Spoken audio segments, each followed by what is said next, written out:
The Tangent 8 podcast is aimed at a mature audience. It contains themes that are not appropriate for all listeners. It's important to note that we are not experts. We routinely have no idea what we're talking about and are just three idiots sitting around a table. Listener discretion is advised. Welcome to this week's Tangent 8 podcast. As always, it's Seth here, and I'm tired. It's been a big week. As always, I'm here with Swoosh and Jondo. Hi. G'day. And I think we've discovered one more of the horrible things that came out of that, that killing stone that broke in Japan that had the evil spirit under it? I'm blaming that thing for everything. Anything goes wrong. A 3D print fails. Damn that goddamn demon. It's just the 2022 Apocalypse Bingo. It kicked off in 2020. The cards are just continuing on through the years. Someone's going to get a bingo, and then we're all fucked. That's just what's going to happen. I still maintain we're careening towards the AI apocalypse, considering what Australia's done recently, so... Well, and of course, it's us leading the way to our doom, which I'm really happy about. Well, leave our mark on history. A bloke at Google just got fired for saying one of their chatbots had become fucking sentient. Yeah. So, apparently the Google AI way. was on the way to being sentient, and one of the things they were comfortable talking about was the fact that this AI had expressed that it wouldn't feel anything for wiping out the human race. That was what they were comfortable talking about. Have you met some people? Did they just plug into the internet for like half an hour and be like, let's see, oh no, it found the bad places. Oh, we're done. Like, you can Google search anything and find the bad things. Like, literally. That's one of the rules of the fucking internet. If you go past this, like the second or third page, darkness lies. Like, that's where monsters are. Horrible things. Halfway down the second page, you're in grey area. The journey gets worse after that. The second you hit the No fifth one page, goes to hookers and page blow. 5. That's all it is.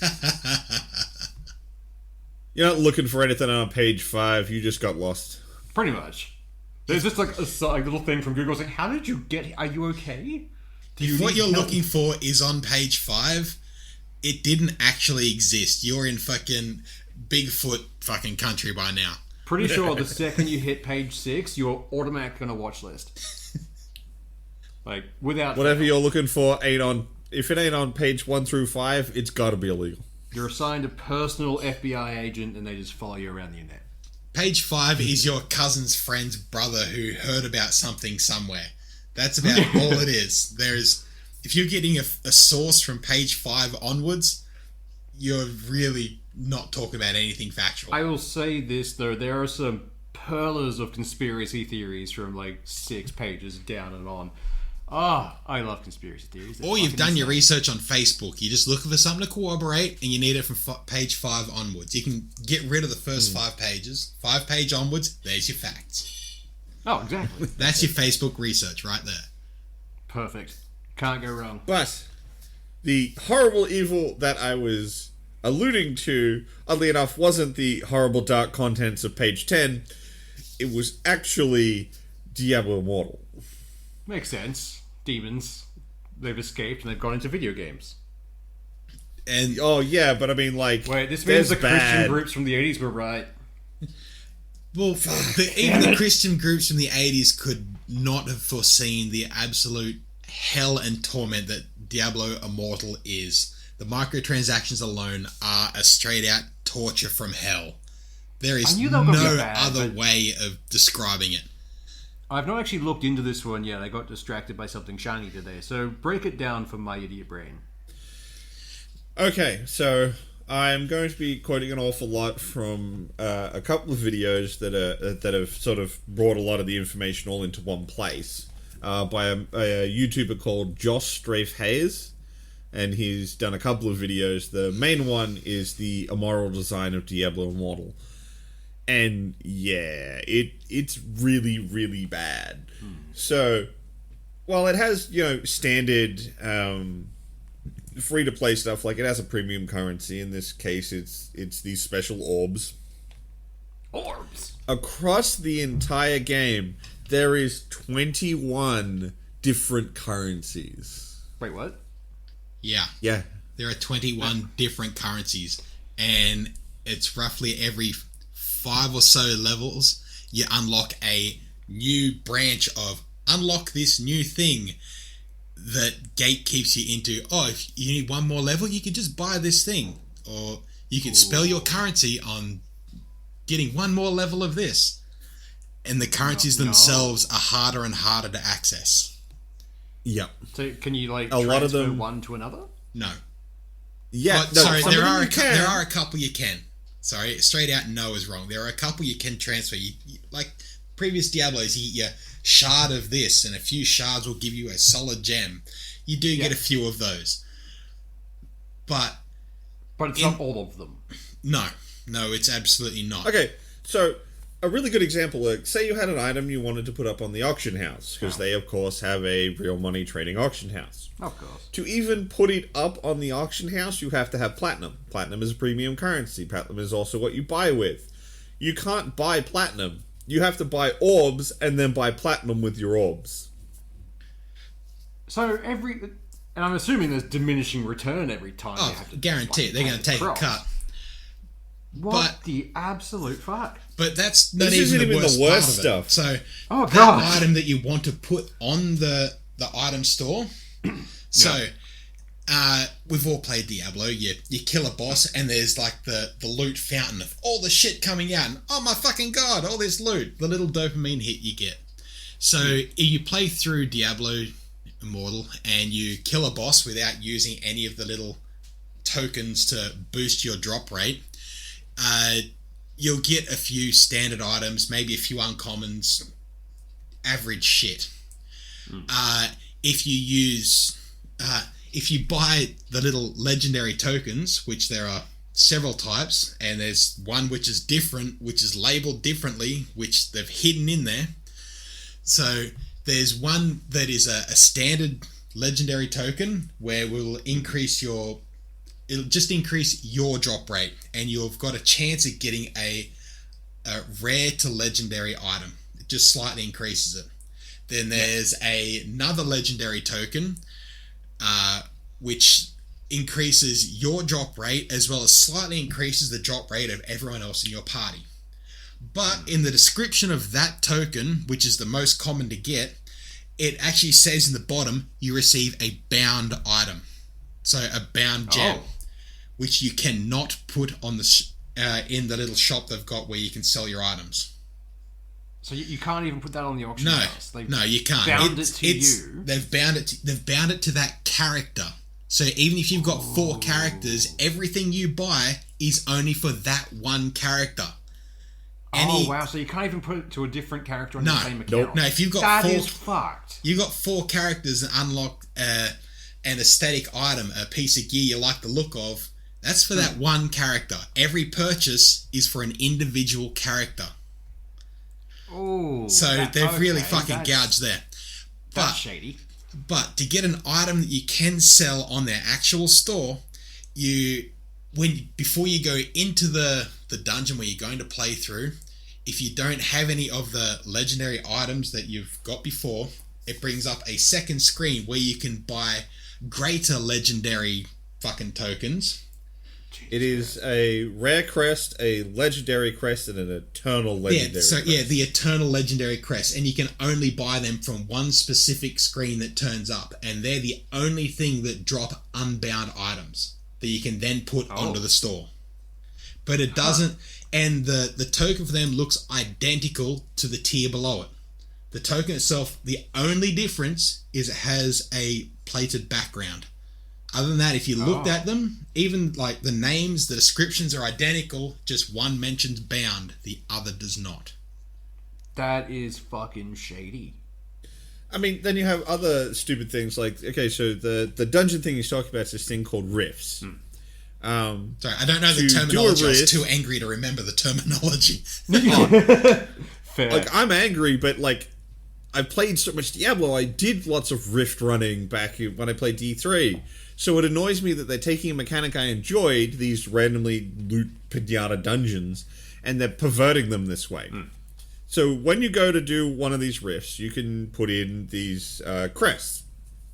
As John Doe alluded, one gives you a slightly bit increased drop rate. The legendary crests guarantee you a legendary, but it's bound. And then the eternal legendaries give you the wonderful loot fountain. you can put up to 3 of them in at a time, and that like it has these 3 little slots where you can put them all in, and it's like awesome. If I put 3 of these in, I'll get the best chance at the loot. You put the 3 in, and then it goes, hey buddy, do you want to add 7 more? What? Only after you put the first 3 in. So you put that. No, but even the UI, where you see on the screen is a round disc with 3 slots in it. So you look at it and go, I put 3 in it, that's it. I'm going to get the maximum drop rate I can get. It's only after you fill up the UI that it says, you can actually put 10 in. You're going to put another 3 in? Come on, have a go.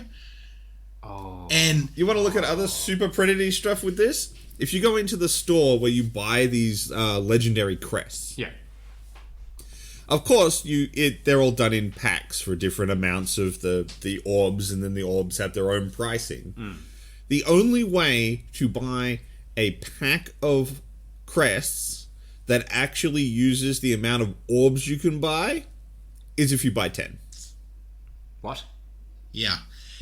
Every other one will leave you slightly under. So the first one is for like 60 orbs, which isn't enough to buy 1. The next one is for $5 or $6, and you can buy 1, but it'll leave you like 5 tokens short of 2. And the next one up is like $8, and it'll leave you, I think it's 10 tokens short of 4. And so the next one is like 20 something bucks, and you end up with like 10 credits over buying 10 tokens. So you're like, if I could do this. So you're not thinking about the money you're burning on these things. You say, I'm only 5 short. I could buy a couple more. And if I buy a couple more, I'll get closer. The only way you can guarantee it is to burn 20 fucking bucks. Oh, that is predatory as fuck. And we always knew microtransactions were predatory. I mean, half the time it's like kids make purchases without realizing they're spending fucking money. I was reading a thing, they were using data to find out their average age of player base, and they found it was middle-aged women, and then they thought about it and thought, no, kids are just using their mother's fucking credit card. Yeah. Yeah, it took them a while to realize that, though, didn't it? Yeah, well, they had to look past the money and whose money it fucking was. Well, I worked for a large company of mobile devices at one point in their tech support. So not a single hour would go by without some muppet calling up and going, hey, my kid actually spent like $4,000 on a mobile game. It's like, okay, I can give you 1 free refund. After that, never again. On your account, it will say do not refund. You have 1 do-over. That's it. And most are pretty happy. It's like, all right, cool. Because I then stepped them through how to turn that crap off. So you can't accidentally do it. But I had one guy, and he sticks in my head because he called through because his kid spent $10. Like, all right, I can give you a free one-off refund. It will never happen again, and I'll walk you through how to do it. But if you use this on $10, you never get it again. And he's like, no, that's fine. Just give me my money back. Like, all right, that's fine. Process the refund. So right, and now I'm going to show you how to turn off this feature so they can't make in-game purchases. He's like, I don't need that. They're not going to do it again. I'm like, are you sure? Because I have to leave a note saying you've refused this, and we have to go for it. And he's gone off. He's screaming. He's like, all right, cool, done. Not my problem. I left a note saying to contact me again if it ever came across. One thing I loved about that place was case files got shared around for shits and giggles. And with, like 2 days later, I had one of the guys down the road from us like, mate, go to this, check this one out. And like, I went through $3,000. The kid spent $3,000 within 2 days. Like, I really want to call him just to laugh at him at this point. But they're predatory as hell. But this just sounds even worse than that. Well, this absolutely. The first couple of purchases, like literally after 5, I think it's 5 levels or so, it comes up with a notification. Do you want to buy a little starter pack? And the starter pack, I think, is like 50 to 80 cents. A tiny little thing. If the first taste isn't free anymore. No, it's not. But if you're playing this game on your phone or a tablet, playing it through the app store or Play Store, whatever the fuck it is, if you make an in-game purchase, it's only ever that first purchase that comes up with a warning. Yep. Everything after that is a one-touch buy. Oh, yeah. So for 50 to 80 cents, oh yeah, sure, I'll put in the details here. And then you play the game for a little bit. By the time the buyer's remorse is kicked in, you've already tapped the button. It's gone. You got no more warnings. It's just one tap, gone. Yeah. And it's just, people So- do not stop and- pushing that button. and- Keep going, it's fine. It's the same as anything. You do it once, it's easier to do it again a second time. So you've It stimulates the same point in the brain as pokies, I think, because you just see certain people just sitting in front of the poker machines like, no, if I keep going, I'll get my money back. It's fine. Well, your brain starts going that I've invested all this money. I have to get something out of it. If I invest more, I'll get more out of it. The sunken cost. Fallacy. Thing. Yeah, it's absolutely fucking horrible. And Diablo Immortal is full of things to create that effect. One of the worst ones, I think it's the Path of the Boon. Oh. So what it is, it's a thing you can activate, and you can activate it it's for 30 days, and you can stack it up to 90 days. It's like a lot of games have them. You buy a thing and it gives you that little bit each day you log in or whatever. Yeah. Now here's the trick with it though, and this is the bit where it's shit. So say I log in all for 7 days in a row and I keep getting my reward every day, and then I go log in for a couple days. I don't get the rewards for not logging in those days. They don't stack. I just don't get them. So if there was supposed to be 7 items and I didn't log in for 4 of those days, I just don't get those 4 items. Yeah. But it also continues on. The counter doesn't reset. You don't continue from the 8th day if you don't log in for 4 days.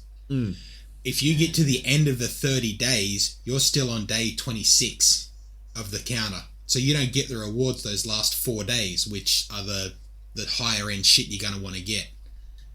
So I fucking hate that mechanic to start with. Oh no, it gets worse. It gets worse. To continue on, to get those last 4 days, you have to buy it again. No. Ooh. It was worse than that. They have a system where essentially it holds items for you. So you can get them because it has a cumulative bonus as well. Yeah. And this cumulative bonus, if you log in for 5 days in a row, you'll get a thing.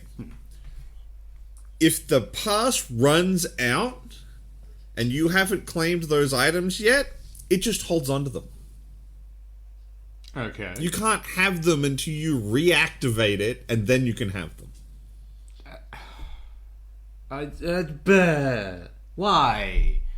Like I said, I would highly suggest anyone who's interested in this go watch Just Strafer's video. It's 44 minutes of how to make a game the most predatory piece of shit you have ever seen in your life. It's terrifying. Of course, Blizzard and EA and those kinds of big companies are all massive piles of shit at this point.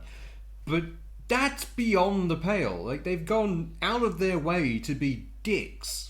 Yeah. Just expecting their fan base to buy the game and do the things. And annoyingly enough, people will do it. And that means this might be the new norm. This one's getting there's some major kickback on Immortal. Absolutely. It's got the lowest Metascore rating of any Blizzard game. I think it's at 0.5. And the industry rated it at 75 to 80%, which there's a massive fucking divide between player base and review base. I wonder how many reviewers were given a press account with a lot of gems and a lot of orbs. Yeah, straight out. I never he's really an early listened to release review without the things store. now. Yeah. It's like anything to do with movies at this point. I don't look at the reviewer score because half the time they're bullshit. You look at the actual viewer score, it's like, alright, that seems more on point, so... There was a review I read about the divide between player experience and reviewer experience. And the bloke writing it argued that the reviewer is reviewing how the game actually plays of what they're given. Whereas when the player gets a hold of it, that's when all the features are activated. So they can't account for anything the player experiences. So any review they do isn't relevant to anything to do with that game. What's the point of even reviewing it at that exactly. point? Well, I mean, there's so much more to it. Like, I remember when, way back when that Mad Max game came out. Reviewers hated it. That was the thing. Reviewers fucking hated it. Absolutely shat on it. Like, actual players, goddamn loved it. Great game. And there's a lot of factors that can be in play there. One, I don't buy... Like, I mean, I buy a lot of games. I'm not going to pretend I don't. I buy so many fucking games. But I don't buy every game. Which means that if there's something that doesn't take my fancy, like, say, an open world game, I don't have to play it. Whereas a reviewer does. So, say you took a reviewer that doesn't really like open world games, maybe they don't even like Mad Max that much, and go, here, review Mad Max. They're probably going to fucking hate it. Yeah. Or maybe they've reviewed 9 open world games in a row at this point. They're so burnt out on it, they just don't want to touch it anymore. Now you get a shitty review. Whereas players pick the things they want to play.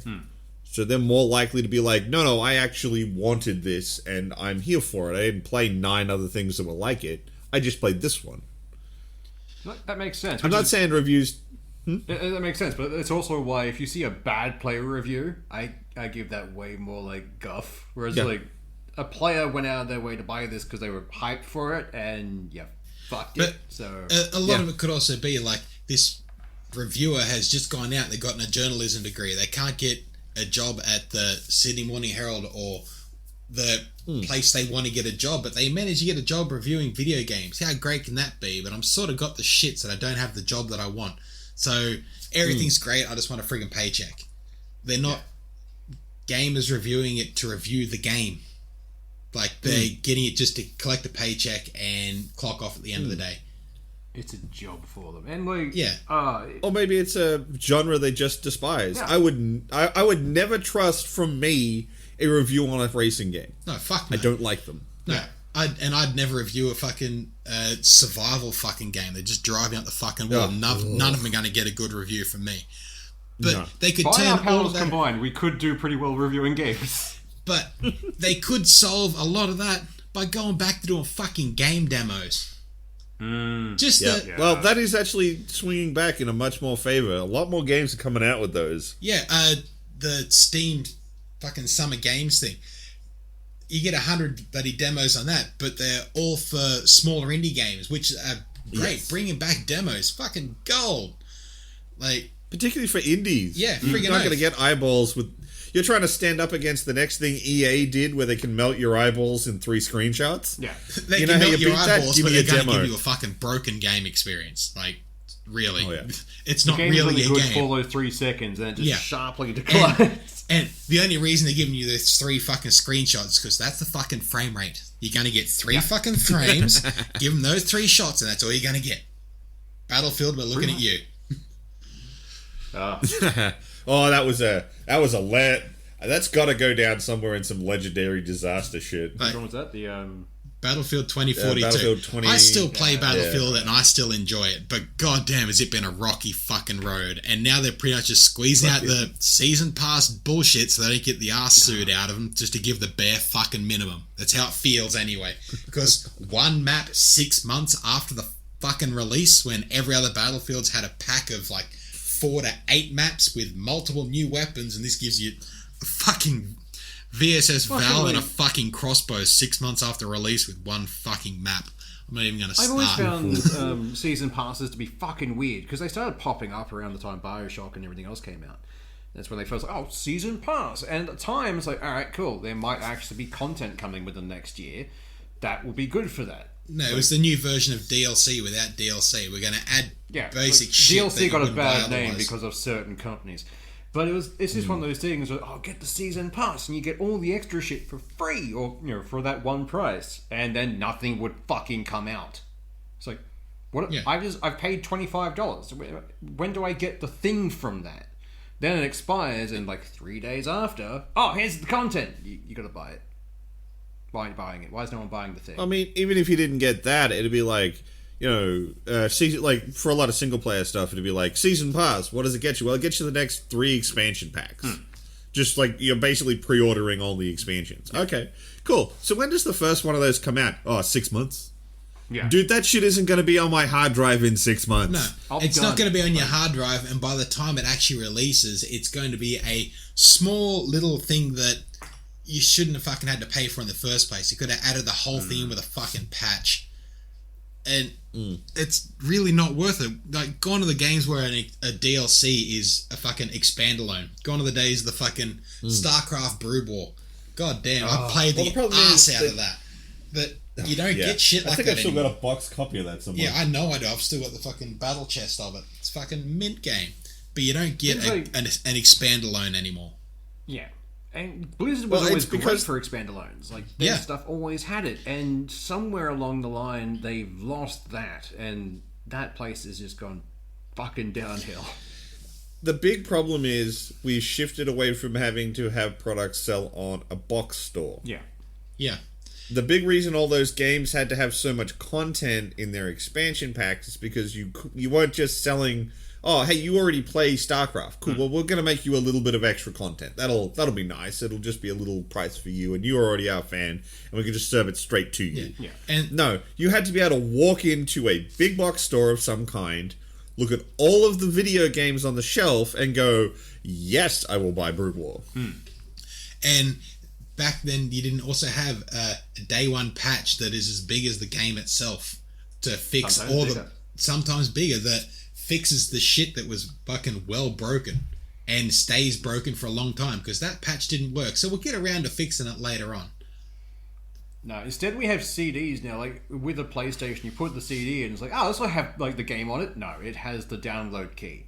That's all it is. And then it downloads it all. And a download locks, you can't even play that downloaded file without that fucking disc in the tray. Which is fucking annoying as hell. Even if you buy it digitally, like after the fact, it's like, nah, give us the disc. Like, it's there. It's on the hard drive. You can run the thing. Just let me run the thing. But no.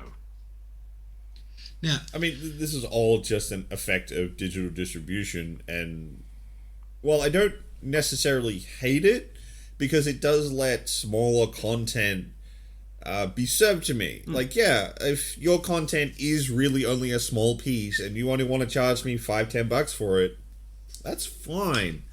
My problem is simply that these expansion packs are, $20 worth of content wrapped up at a $40 price tag. If we're lucky, normally it's about 60 to 70.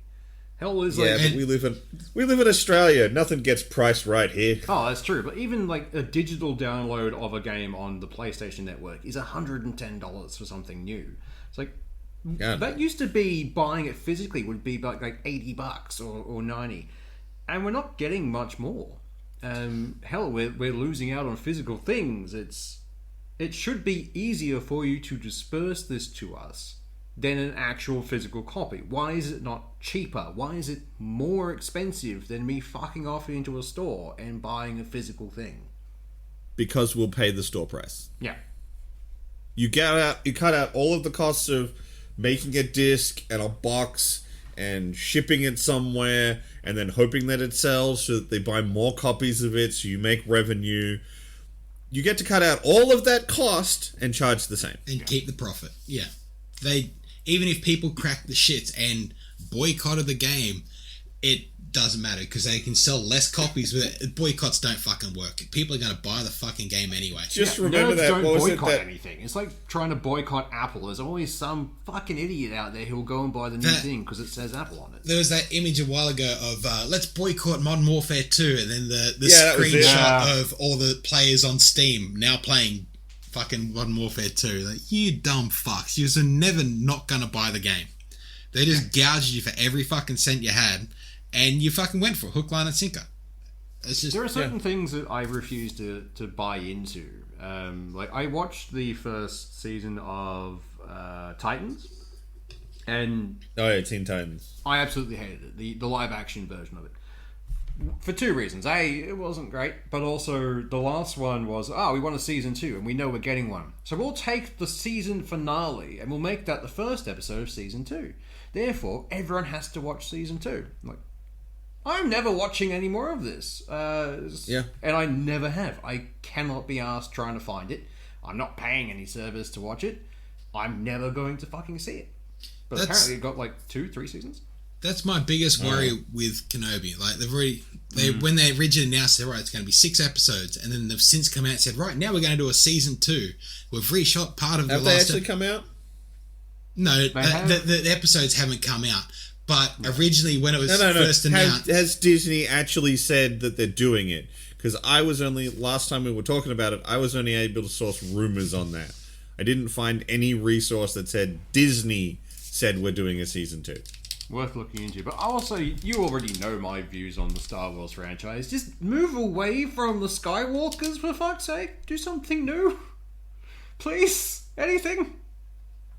Look, I agree with you, but at the same time, Kenobi series was never going to not. I know, but like, I am enjoying Kenobi, don't get me wrong, but at the same time, do something new. For the love of fuck. I think the biggest problem you'll run into is that they've had a lot of resistance to those sort of new things. Like, you look at Clone Wars and Rebels and Bad Batch. They are really good shows.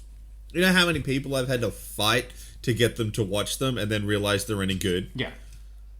Because they keep getting screwed over by the new season of movies. Every time it happens, it's like, oh no, that was horrible. We're not going to watch the new thing. Like, please, just try something. And actually, when like Disney bought them out, I was really hopeful that they might actually breathe new life into it, and they have to a point.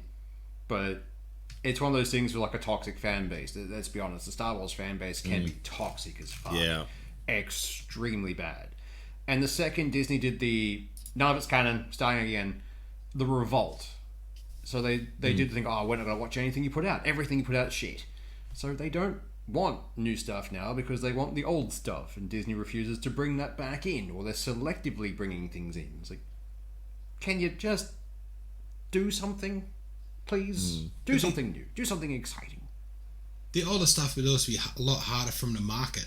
Like, there's already so much out there, so they can't sell new toys for it because people have already read all the stuff, and either they don't care about it or they want what's happening now. They've already got the toys. Yeah, so I mean, that's why they did throw it all out. Yeah, like, we want to control it and make sure we know what we're doing. Yeah, but it's so annoying to me. Did you find anything? I went through it, and Disney hasn't said it's officially a season 2, but a number of the cast and crew have alluded to moving on to an additional season. So next season, Luke gets kidnapped, and it all starts again. Well, see, this is the thing. I think we should probably let's throw the spoiler warning up here because we're going to talk about Kenobi. So I can pass some stuff out for you to do with the rumors, but it's right at the end of the episode. So how about we just talk about the episode first, and then I'll swing back around. Cool. Well, first thing to discuss is the fact of Vader being an absolute fucking badass again. Yes. I will give them this. For all the shit Disney has done, everything they've done with Vader so far has been on point. They understand what he is as a villain. He's meant to be evil, intimidating, and powerful is the other thing. We get to watch him in his prime before he starts teetering back towards the light in the original movies.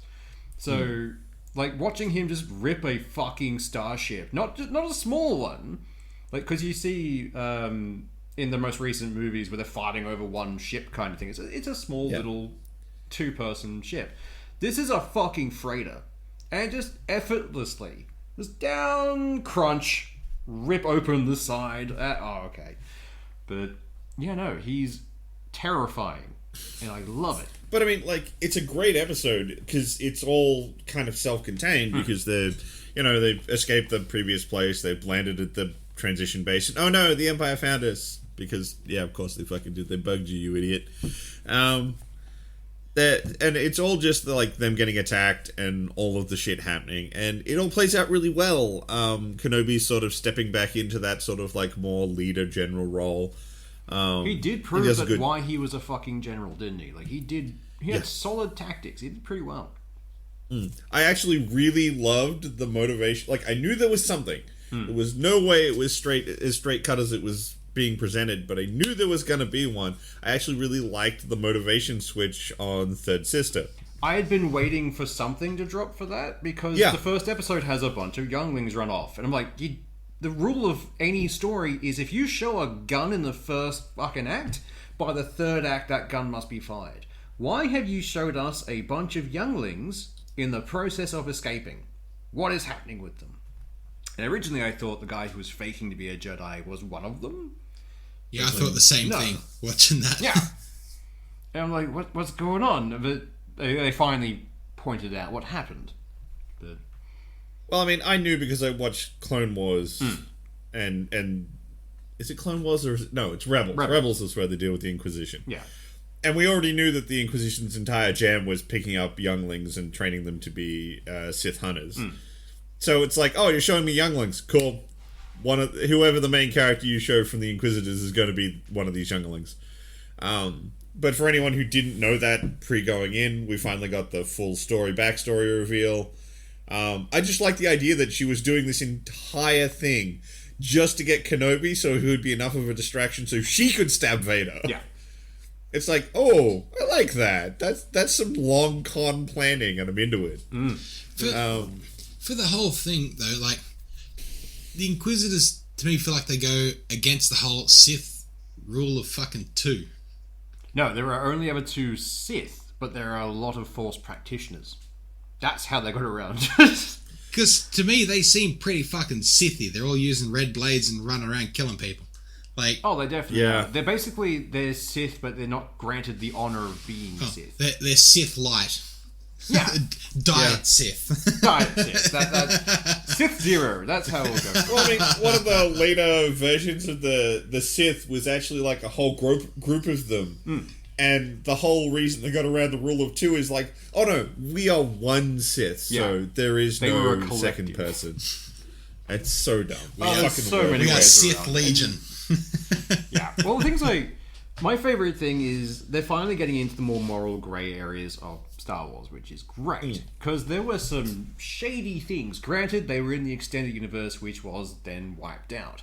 Things like Mace Windu was their version of a Jedi hunter. He just hunted down Sith. In the extended canon, at one point, he killed one of his apprentices for picking up on his fighting style, which was based on Sith movement. And it's like, that's why he can't have a Padawan anymore. It's like, we can't let you do this if you're going to keep killing them. Bad. Slap. The bad motherfucker can't have any more bad motherfuckers. Exactly. You can only have one bad motherfucker. But one of the things was, there was a sect of Jedi who splintered off, and they wanted to be completely true neutrals. Like, we're a bunch of the Force sensitives you could see in the future. It's like, we're seers, we're going to go off in the middle of nowhere and see what happens. We're just going to be nice, we're not going to get involved, you go fight the Sith, do your thing, whatever the fuck happens. And of course, Windu hunted down and slaughtered them because they weren't Jedi and therefore Sith. And it's just, for the Jedi going, oh, absolutes are bad, they used a lot of absolutes. But it's probably a good Including reason that to point phrase. out. Yes, only the Sith deal in absolutes is itself an absolute. Good old times. But then, of course, we get the absolute the scene where the freighter gets pulled down and Vader's just being badass. He's fucking cool. I will point out, this is actually something a friend of mine also pointed out, who's an animator, our good friend Tom. There was no second freighter in that hangar. Yeah, no, that did irk me a bit. That was an animation fail. Yeah, like there was no second one there. At no point in the episode did they ever show a second one. It was always just that one, and it took up a large portion of the hangar. And then he crashes it, and then randomly another one lifts up behind it that wasn't there before. It's like, where the fuck did this other freighter come from? Yeah, that did kind of break the immersion. It took away from that really fun scene of like Vader pulling down the ship. And then after that, we get that just fucking great saber fight with Third Sister. It was pretty That was so good. It was. I love the way he's just like, I'm not even gonna hit you with a saber. I'm just gonna like force block the blade. Not even that. When he keeps taking the thing back from her and just Yeah. throwing her one half. Just like we're still going. It's gonna happen.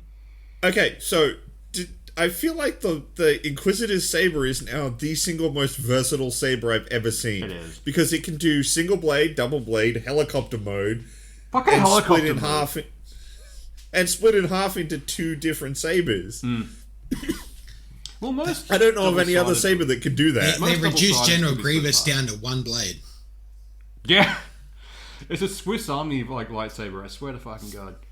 But it's like I love Sith sabers Yeah. because they're always so much more interesting and versatile. Well, half the time the Sith were the ones who played with what a lightsaber could be. Like, because the Jedi were like, we have the sword now. Hit the things with the sword. There was one, I think, who used what are they? The kendo things, or not the kendo, but So the Tonfa. Tonfas. tonfas. That one. One of them used tonfa. And the Jedi major, what were the Shrine Guards? Oh, the ones that had the they had- crosshield they- originally. No, they had the pikes. That's right, the pikes. They were fun. But theirs were always very the saber standard. pikes. But then there's like the Sith off in the corner going, like, what do you have? I made a lightsaber scythe! Like, why? And off they went being No. murder hobos. The fucking lightsaber whip. Yeah, no, I love the fact that that one didn't catch on because it kept killing the people using it. Only like 1 or 2 Sith learned how to use it properly, and they were terrifying. And the only reason they didn't end up conquering the world is because they, again, killed themselves with their own blade. I love that. But they're so much more creative. They're so much more interesting, and they do cool stuff. And yeah, seeing that this saber can now split into 2 or do all its other functions, it's like, how would you ever fight one of these Inquisitors if they were actually really good with their saber? Right. Because they would constantly be just changing up style and form and how I'm going to attack you and what I'm doing, and The only it would be time, insane. I'm trying to think of any time we've ever seen a Jedi with a interesting lightsaber, and it always comes back to Ezra in Rebels, where he makes his first one, and it's a lightsaber which he can then turn into a blaster, and that makes No. sense. the handle's a blaster. It's just got a saber coming out of the top. You're going to use one at a time. It's the best. It's so annoying. We did get to see that used once by a true master, and I liked that. Yes, I'm we did. Very disappointed that it never actually got remade. He had just had a clean lightsaber from then. But Yeah, even no, then, anyway. they're all pretty much the same standard length, standard shape. They're all. The only time you really see a different one is Ahsoka's dual short swords. That's really about it. What about if you could just set a shutter or a strobe effect to a lightsaber? Yeah. Just because it'd be great. It's like, try Lightsaber and block ray. this, you filthy patrol. Lightsaber glow sticks at a rave. Like, what? No, lightsaber knuckle dusters given to a Wookiee. Actually, that was a thing in the most recent Kenobi. The sheer amount of lightsabers that were in that area, that go-between. There was like, 12 or something, just all lined out in the open. It's like, holy shit. Man, Order 66 is looking shittier and shittier. Yeah, like, it's either that or... Because we now know there are more Jedi running around out there doing whatever the fuck they do. But none of them have really made an appearance in the new stuff. Which is, But they're leaving that door wide open so they can actually do a Star Wars movie without a fucking Skywalker in it. There's other fucking Jedi. There's other fucking people.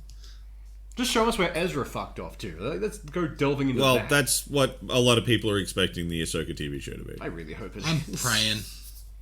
It'd be great. Anyway, so we have the lightsaber duel with Vader. It's really cool. He, of course, defeats her because, he's fucking Vader. Oh shit, the Grand Inquisitor's not dead. Yeah, anyone who watched Rebels knew he wasn't dead. Yeah.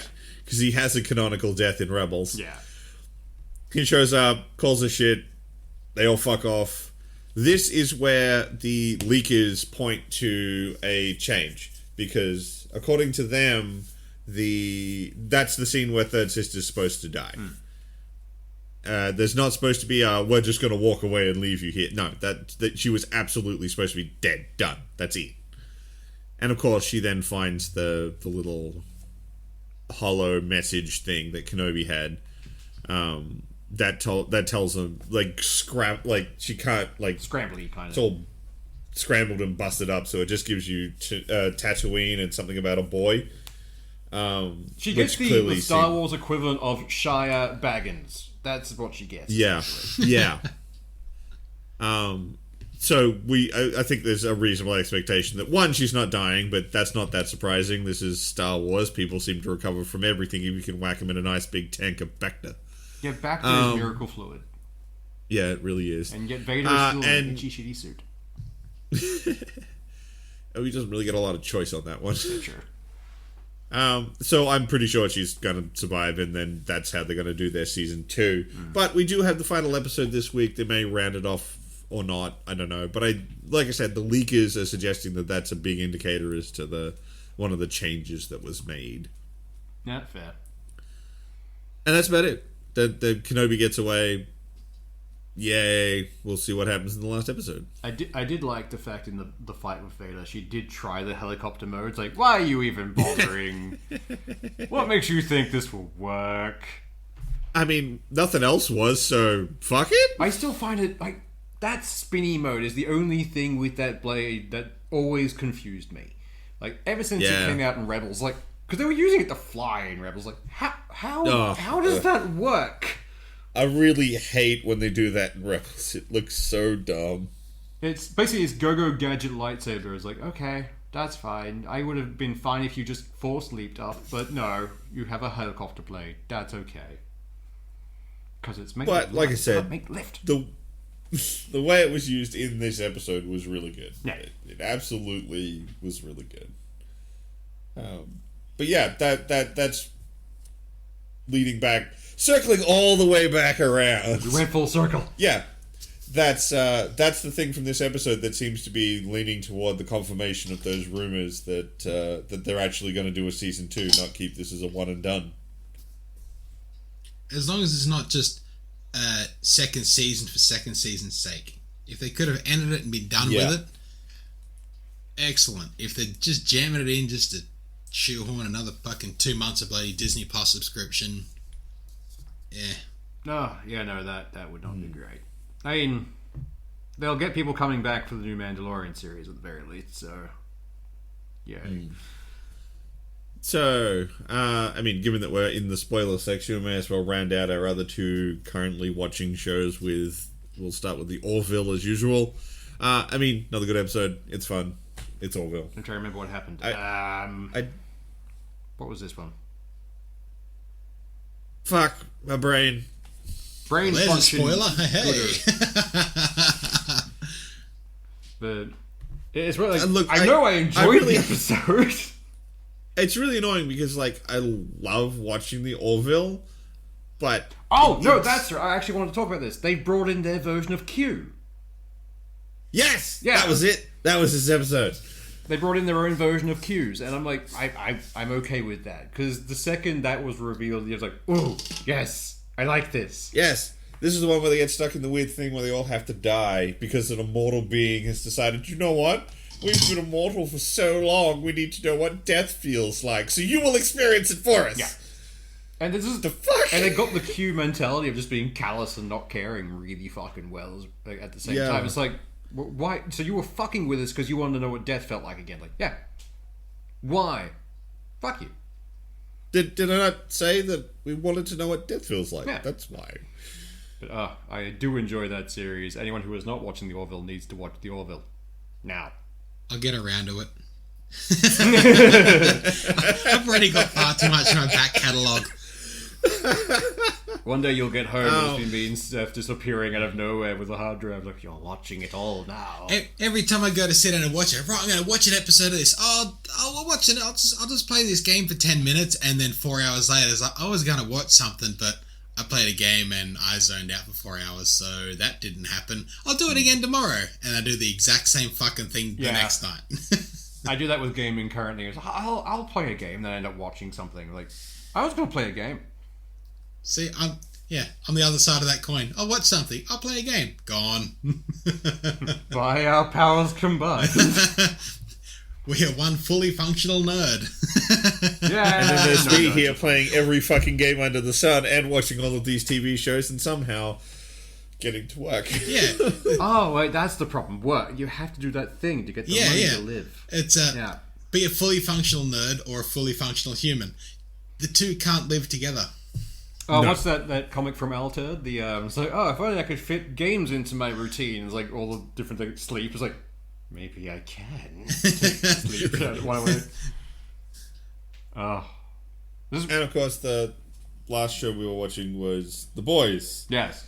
Whew, that was a actually, like, compared to some of the previous episodes, it's probably not as action packed or like big, but it's definitely moving all of the pieces around the board so like the big stuff can happen. This is setting up for a finale because I think it's only 6 episodes.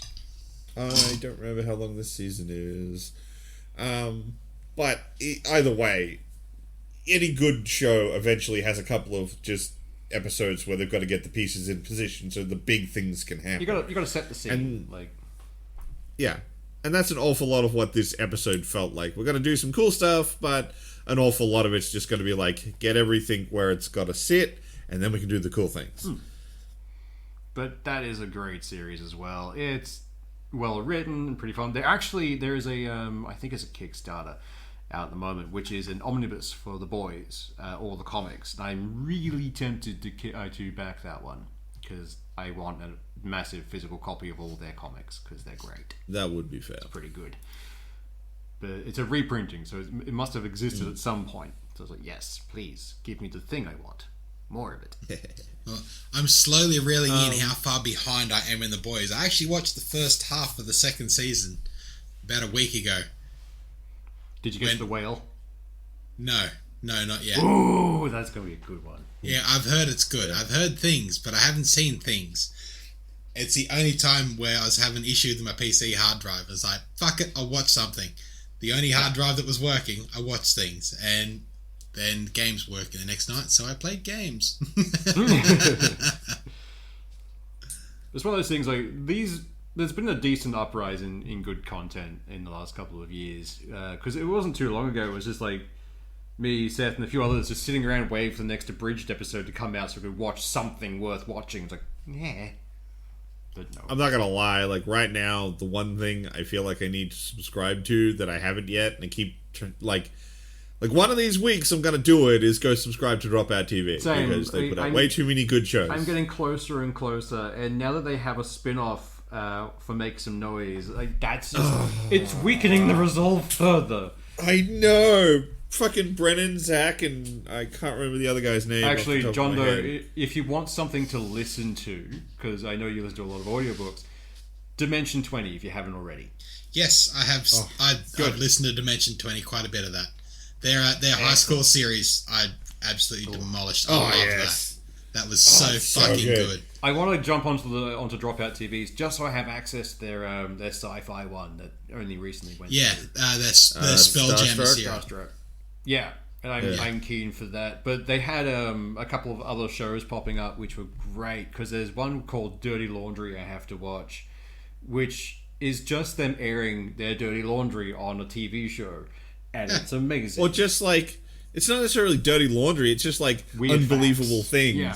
One of the ones I thought was great was the which one of the people in this room was the last person hundreds of people saw before they died. And it turned out to be one of the guys, and all it was is that he worked as a nurse. Yeah. And so a lot of people saw him before they went in for major surgery and then died. So loads of people, the last person they ever saw was Grant. Yeah. And that's it. It's not like he murdered people, he just happened to work in a hospital. Then there's things like Game Changer, where the game is never constant and it always changes. Although some of them are just absurd, like the one where Brennan can't win. Is you just watch one guy slowly getting more and more unhinged as he tries to figure out what the fuck is going on. It's a 20-minute descent into madness for one person. It's great. And like What the Fuck 101 and a bunch of other stuff. But Make Some Noise is a spin-off of Game Changer, which is 3 guys who are really good at sound effects and doing that kind of stuff. Well, really, it's 2 people who are really good at sound effects, and then Zach just sort of does whatever the fuck he does. Zach's just in the background vibing. I love Zach. But I think his name's Zach. I'm pretty sure. I've said it a bunch of times, I'm not as sure. I think we could be very wrong. It's so good though. I like the minute Swoosh linked me that one, I'm like, oh my god, I'm gonna have to get Dropout TV. The problem is, like, every time one of us finds something for it, the resolve of going, I don't want to pay more for another streaming service, brain function good with words. It gets weaker and weaker to a point where I'm just looking at it going, I could just burn it and get the thing. And one of the guys at work has it. I'm like, is it worth it? Like, it's definitely worth it. Like, why would you tell me this? You just have to go through and figure out which other streaming service is not worth it, so you can reallocate resources. Yeah, pretty much. It's going to like, which one of you is on the chopping block today? Who has not delivered me content? That's all it is. It's a tithe. Like, it's a toll. You want to keep me around? Give me the things. Prove your worth. Right, so... Right, so we get into the back end of our episode, and there is something that I really need to kind of bitch about. Because, like, we announced our book club book, and Swoosh and John Doe have both started reading it. Apparently it's really good. I'm on book 4 of the series. I have power listened to this fucking thing, and I am sunk in this world. Holy Jeebus. Yeah, I look forward to hearing about your opinions on the episode where we actually talk about it. I just want to provide one recommendation to people. Like, just if you're thinking about listening to it, if you've ever had the fantasy of what would happen if I took a rifle back to medieval times, listen to this fucking book. It's so much fun. That's all I'm going to say on it, and I want to say more, but that's all I'm going to say on it. Oh yeah. Talk about it in a month. Yeah. So far away. But I'm the only one who hasn't, because I'm still slowly rounding out a book set I've been reading for the Black Ocean, which is I think it's something like 93 hours of book. I'm into like the last hour, and I'm really not probably going to read any Black Ocean stuff for a while, because this one has not been particularly good. So I would highly recommend the original Black Ocean Galactic Outlaws. It is absolutely fantastic. I'd second that recommendation. The original is brilliant. The mentality of the writer was, they finished Firefly, they're not making any more Firefly, so he just went, fuck it, I'll make my own, with weird wizards. And it's really, really good. I read the follow-up series, Astral Prime. It's okay. The problem I have with Astral Prime is its stakes get a little unwieldy. And now I've been reading Mercy for Hire, and yeah, it's not great, and it does some things that I think actually damage the setting a little bit. So it's following one of the mage characters from Galactic Outlaws, and at the start of the whole thing, it's a bit wishy-washy, but that's kind of the point. The idea is that the character's sort of traveling from random place to get jobs and do what she thinks is right. And then it picks up in the middle where it actually has some new characters and some cool characters. There's this dude called Wesley. He's a Hollywood star. He's essentially, your big Arnold Schwarzenegger type guy, but has actual, like, special forces training. He's a bit nuts. But he's a really fun character. He pairs off Kubu really well. They've got a new wizard character. This is also during a time when Esper doesn't have her magic powers, so she's just a normal person with a teenage wizard who's still learning, a 6-foot slab of meat with special ops training, and a giant dog. It's actually a lot of fun. It feels like they actually have to plan and come up with ideas, and of course eventually she gets her powers back and things turn into this weird, like, dark version of her takes over her mind thing, and no one seems to notice, and it goes on for way too fucking long. Until eventually it turns into, like, this whole big plot to take down one of the biggest syndicates in the setting. This sounds like multiple books jammed into one. Well, I mean, that's what all the Black Ocean books are. True. I read the collections, trade paperback equivalents. But, like, the stakes are weird, and they don't make a lot of sense. Like, when she's working with Wesley and the girl, when she doesn't have her powers, they're taking down, like, this big cult. Oh no, she takes down the cult after she gets her powers back. But the cult bit's still really good because it's a strong, like, monolithic power that they have to fight against. And it works really well, and some of the stuff with the other bits are good, but I think one of the things that, like, it was most recent that really hurt the setting for me. Esper is capable of piloting a starship. A small one, and with a silly little song to get through doing it, but she can pilot a starship. Yeah. She is apparently incapable of ordering the settings equivalent of an Uber. Apparently that is too much technology. She can pilot a starship.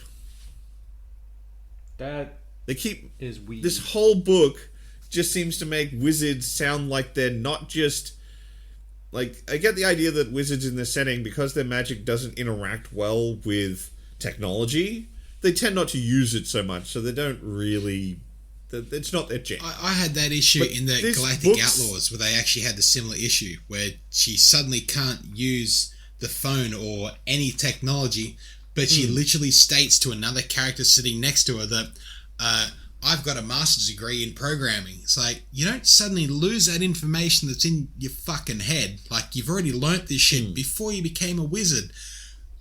It doesn't just disappear. You're not using it, so you're just not up to date with it. Doesn't mean the information has left your head.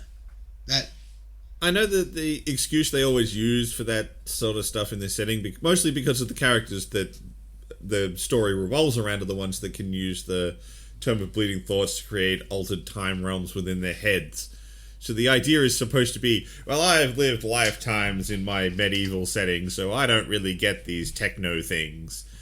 But it never feels genuine. It never actually, I hate the fact that most of the mental realms are all medieval for some fucking reason. there is no reason why Mort they can't makes- be more technologically advanced. They don't have to be medieval settings.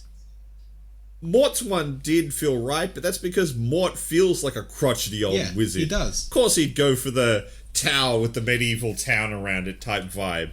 But none of the other characters create something like contemporary to the setting. It's always something that feels like some forgotten past. I know Esper uses something that's a little more like an idyllic town, but it still isn't technologically advanced. And in this one, they have a new wizard, Tiffany, who also gets the Tome of Bleeding Thoughts. Shock horror.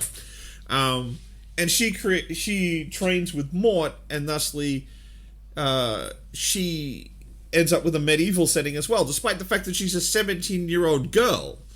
And why is it not more recently set? Why do they always set at that point? Like, they've got the wheel. That's still a technological advancement. Why did they not go back to the fucking Stone Age where there is fucking nothing?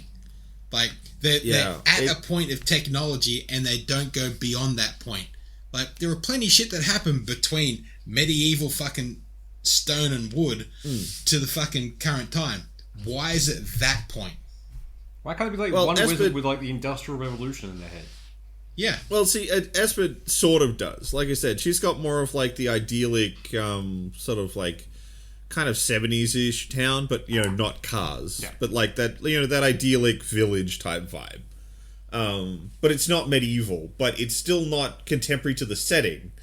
The setting is in the future where spaceships, all this kind of jazz, and all these characters just don't have even close to modern settings in their mental realms. It's really fucking weird. But it's just this, like, they keep talking about how wizards don't care about technology. They don't give a shit about science. Because they can bully the universe into doing anything they want. Wouldn't it be easier to bully the universe into doing what you want if you knew how it worked? Yeah. Yeah. Exactly. See that? Oh, I want that thing to float over here. Like, wouldn't it be easier if I could just go magnetic forces, do it? that question alone is why you're going to like this month's book, I think. Yes. Absolutely. Okay, that's good. Yeah.